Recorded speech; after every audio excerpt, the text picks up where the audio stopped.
my dear protectors and defenders, good morning. I have a relative who has a unit in one of the condos in Quezon City. Every weekend we go there. And every time we pass on the main entrance, our access is a card. You need to swipe it. And if you don't have a card, you need to go to the entrance and sign your paper, and they will call the owner of that so that you can go up. After that, I realized there is another entrance of this condo unit. It's actually on the parking. And on the parking, your pass is actually a car sticker. Then, I asked my relative, can you buy me a car sticker? For 500 pesos, I bought a car sticker and placed it in my car. And now, I have 2 years of access to a basement parking. As defenders and protectors, this is actually an alarm for us. Because we need to do something about this setup. We need to standardize our controls so that we can defend both entrances. Now, it's similar in our infrastructures or architectures right now. Maybe your main entrance in your infrastructure is your data center, DMZ, where all the controls are there. But actually, when you go to different entrance, there may be a backdoor entrance. It can be your internal network, or it can be a branch in one of your extension office. I want you to imagine this. What if this same building, or maybe imagine the same infrastructure, and you are scattered across the world with the same standards, with the same security controls? As defenders and protectors, this is actually a nightmare for us because we need to manage the complexity of different controls, different technologies, different processes. Going to our IT infrastructure or the modern application right now, it's becoming real to us because most of our apps right now are in different microservices format or divided into different services. And this service can be located to any of locations. It can be in your data center, it can be in your public cloud, or it can be on the edge. Now, these different services communicate via APIs. Thanks to our friends from the public cloud, because of their infrastructures, we can now have the choice where to put our workloads, where to put our applications. In a typical customer environment, let's say a large customer may have this kind of environment, 3 public cloud, active data center in a standby. But for medium, it can be like maybe 1 public cloud or 2 public cloud and maybe an active and standby data center. Typically, our customers, our users are accessing via internet or external traffic. Our admins and our employees are accessing via internal network. And these applications across different locations are communicating via APIs through an app-to-app connection. Then this becomes our network. It's scattered across different locations, scattered across different environments. Because of this technology update, because of this technology landscape, customers right now are improving their digital resiliency strategy by upgrading it to global resiliency, which covers both infrastructure resiliency and the cyber resiliency. So I'm going to define global resiliency, which was defined actually by our speakers before. Global resiliency is the ability to withstand, adapt, and recover from global infrastructure failures and cyber attacks by harnessing the power, the value of the cloud. It also involves developing strategies, capabilities, and infrastructure to prevent, detect, respond, and recover from global outages. So I think Sir Archie mentioned this morning that we should detect fast and recover faster from these global outages. It's timely because last night I was working and I'm accessing our SaaS system, and I noticed that I cannot access our system. then I got this notification from our internal team. There's an outage experienced from our SaaS. And the problem that I have is there is no ETR. There is no estimated time to repair or recover. So this outage is actually real for us. Me, as a F5, as a customer. Now, how do we handle this kind of outages? So we have these design patterns that I can share with you to attain global resiliency. So design patterns can be our basis or foundations where we can build a global resilient architecture. So for distributed deployments, we have a tiered hybrid. It means that you have your front-end application up to your public cloud, but the back-end system are still on-prem. And those between the front-end and back-end are calling via APIs. Partition distributed cloud means that all your applications are in active applications. It means you have an active application on your public cloud. You also have an active application on-prem. Analytics hybrid is separating your analytics versus your transactional processing. And edge hybrid, especially for those who are using AI, it's allowing your AI workloads to process the data locally, wherever it was used on its location. So that's distributed deployments. If you go to the redundant deployments, so environment hybrid is like the active again.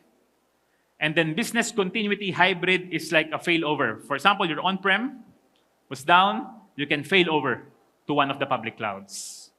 And cloud bursting is, if you have an on-prem setup, then napuno na yung capacity, you can actually burst your capacity on a public cloud. Now, that design is for infrastructure resiliency. Then I will go to cyber resiliency. So Gartner published this paper, and Gartner recognized the emerging market of distributed WAAP. So WAAP stands for Web Application and API Protection. So normally, it's in our security perimeter. It can be in your landing zone. It can be in your DMZ. But Gartner is recognizing, because of our distributed architecture, these WAAP capabilities, Web Application and API Protection, needs to go with the application, needs to be distributed together with the application. So that's the distributed WAAP. And because I mentioned that all our APIs right now, OWASP is actually saying that 50% of the vulnerabilities are access control. So aside from the distributed WAAP, we now need a distributed access control. This is another architecture pattern that we can use. This is the network, distributed network. By placing proxies across different locations, across your environment, maybe proxy of your data center, proxy of your Kubernetes environment, proxy of your cloud. Number one, we can mesh all these data centers, all these sites, all this environment into one infrastructure. And by meshing this, we can actually discover what are the workloads under me. And we can communicate to different proxies that, hey, I have a healthier application here in data center. Therefore, bring the traffic here. I have a healthier application here in the public cloud. Bring all the traffic here. In case the data center is down, or maybe experience a cyber attack, we can reroute traffic to different directions. In case one of the public clouds is down, we can reroute the traffic to different directions. And in case that's our SaaS platform, that's our own infrastructure is down, we have our proxies installed on different sites to reroute the traffic across. So that's addressing infrastructure resiliency. Using the same proxy, this architecture, we can insert various security services. Here, I like to highlight the WAAP portion. You can insert your WAF into your Kubernetes environment, you can insert our WAF into our public cloud. You can have our WAF on-prem. And not only WAF, but even DDoS, bots, bot defense, and even API security and API discovery. So it's like creating a small DMZ wherever the workload is located. So that's a distributed WAF. In summary, at F5, we proxy whether you are still in the traditional applications, traditional apps located in your data center. Maybe it's installed in your physical servers or in a VMware VM infrastructure. At the same time, we can proxy your modern applications. In Kubernetes environment, in your public cloud environment, we can proxy that. Once we proxy that, we can insert our network services and our security services. And then provide you a single pane of console to manage all these things. Give you more visibility in the health of your applications, give you latency, give you security events, give you more metrics so that you know what's happening across your infrastructures. And all managed in a single pane of glass so that managing it will reduce complexity and ease of management. I want to end by sharing to you our mission at F5. So at F5, our mission is to secure any app or API, regardless of its architecture, regardless it's traditional, regardless it's modern, or in Kubernetes, in containers, and regardless of its location. If it's in the data center, if it's in the public cloud, if it's in the edge, our mission is to protect and secure that application. As mentioned by our host, F5 is committed to bring a safer and digital world to life. Thank you so much. Thank you so much, Benjo Aganon. Ayan, the magic of the cloud. F5 is here for you, whether you're traditional apps, modern apps, you name it. They'll be able to help you manage all of that, to standardize the controls that you may have. If you need more information, Benjo is right there to answer questions and to help you out. Okay, so we will be putting up on screen once again all of the takeaways from his talk. So once I said earlier, standardize our controls to protect all our entrances sa harap, sa likod, pati na sa mga side doors. Ayan, and we should detect fast. And sabi nga kanina ni Presidente, we should detect fast and respond even faster. Okay, so he also talked a little bit about your distributed deployment and your redundant employment. So these are his takeaways that you can use to help you feel more secure. A huge part of the complexity that our customers are dealing with is having to deal with different infrastructure environments for their applications, because applications are more and more fragmented and they're more and more distributed. AI will exponentially accelerate this phenomenon, and we will see even more workloads that are even more distributed and that will also need to be secured and will need to be connected. F5 has invested early to provide this multi-cloud connectivity and be able to secure and deliver apps across these environments, but we have also invested in security for AI. So F5 is an AI enabler. At AppWorld this year, we're making 3 big announcements. The first announcement is around our API security portfolio.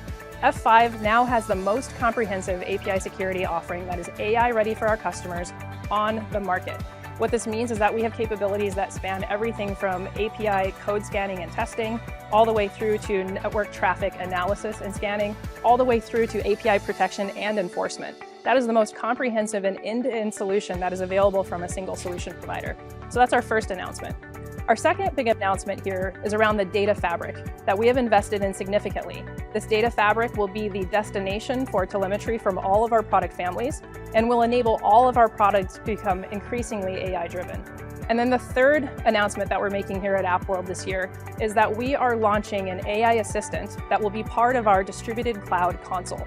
What that AI assistant will enable customers to do is use natural language queries to get back structured responses around their threat landscape, the posture and health of their application portfolio, and also give them guided recommendations and even offer them solutions for how they can better secure and manage their apps and APIs.